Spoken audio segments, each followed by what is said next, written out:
I was always sharing the gospel with him and telling him about the love of God.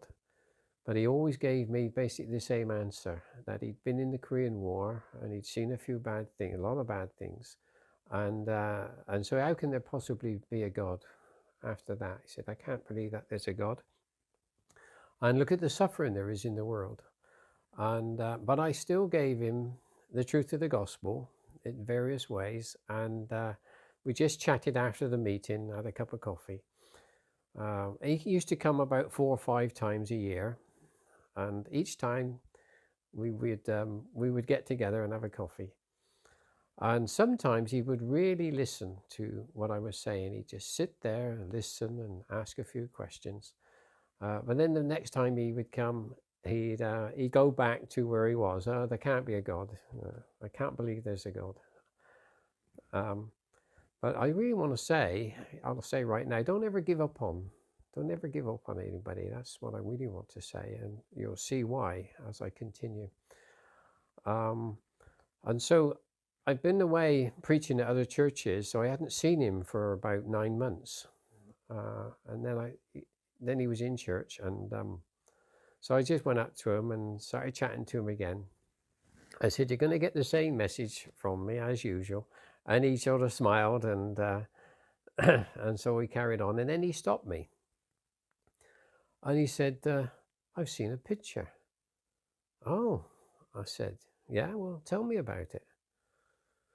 Yeah, he said, I was suddenly in this place where it was all white. Everything was bright white. And I looked around and people were walking around, they were all wearing white. And then there was this set of stairs. And so I started to walk up these stairs.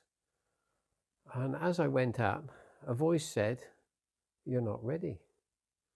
So I turned around and come back down.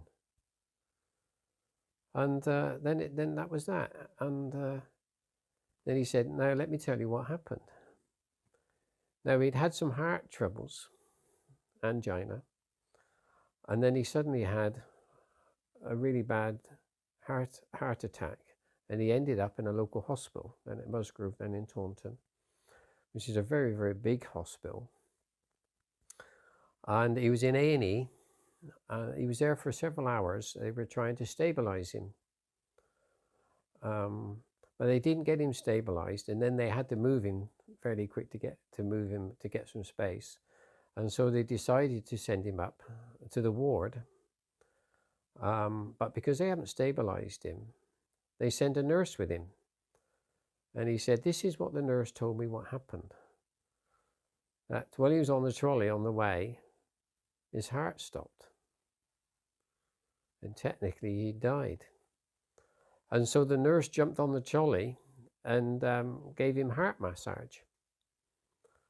Now, I have a son who works in the National Health on permanent nights, and he deals with all this kind of thing. And I asked him what actually happened in that sense.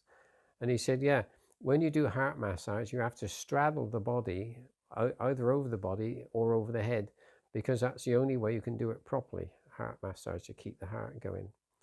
So that's what this nurse did. And they got him up to the ward, the nurse told him, and got a team around him and got the equipment and started his heart.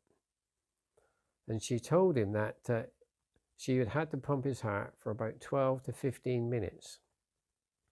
And my son said, oh, that's a long, long time. Normally, there's usually brain damage and all sorts of problems when you have to pump the heart that long.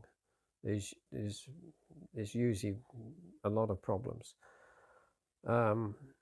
Anyway, he was telling me all this, and it was at that period of time when he actually seen this vision of heaven, when he'd actually died.